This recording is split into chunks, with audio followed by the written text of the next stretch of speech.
दोन टीम सेमीफायनलमध्ये, दोन टीम पडल्या बाहेर. अजून 2 जागेसाठी 4 टीमांमध्ये टक्कर. तर काल भारताने झिम्बाब्वे विरुद्ध विजय मिळवला आणि ग्रुप 1मधून साऊथ आफ्रिकेची टीम देखील सेमीफायनलसाठी पात्र झालेली आहे आणि ग्रुप 2मधून इंग्लंडची टीम सेमीफायनलसाठी पात्र झालेली आहे. ग्रुप 1मधून झिम्बाब्वेची टीम या वर्ल्ड कपच्या सेमीफायनलच्या रेसमधून बाहेर झालेली आहे. श्रीलंकेची टीम देखील सेमीफायनलच्या रेसमधून ग्रुप 2मधून बाहेर झालेले आहेत. तर आता ग्रुप 1मधून वेस्ट इंडिज आणि भारत यांच्यामध्ये जो 1 मार्च रोजी सामना आहे, त्या सामन्यामध्ये जो जिंकेल तो ग्रुप 1मधून सेमीफायनलसाठी पात्र होईल.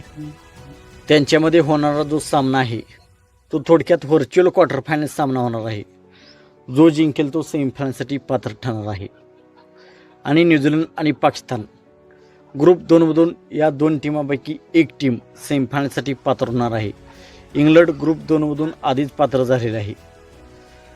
तर आज जो सामना आहे तो न्यूझीलंड विरुद्ध इंग्लंड यांच्यामध्ये जो सामना होणार आहे, यामध्ये जर न्यूझीलंड जिंकले तर न्यूझीलंडची टीम सेमीफायनलसाठी पात्र ठरेल आणि जर या मॅचमध्ये इंग्लंडची टीम जिंकली तर पाकिस्तानसाठी एक चान्स असणार आहे.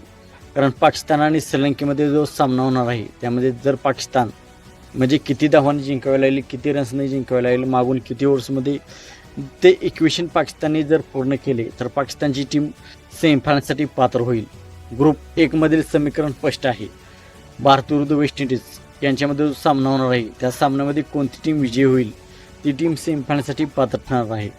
आणि ग्रुप 2मध्ये न्यूझीलंड आणि पाकिस्तान यांच्यामध्ये जर न्यूझीलंड जिंकले तर न्यूझीलंडची टीम सेमीफायनलसाठी पात्र ठरेल आणि जर न्यूझीलंड पराभूत झाली आणि पाकिस्तानची टीम श्रीलंकेविरुद्ध चांगल्या मार्जिनने जिंकली तर पाकिस्तानची टीम सेमीफायनलमध्ये प्रवेश करेल.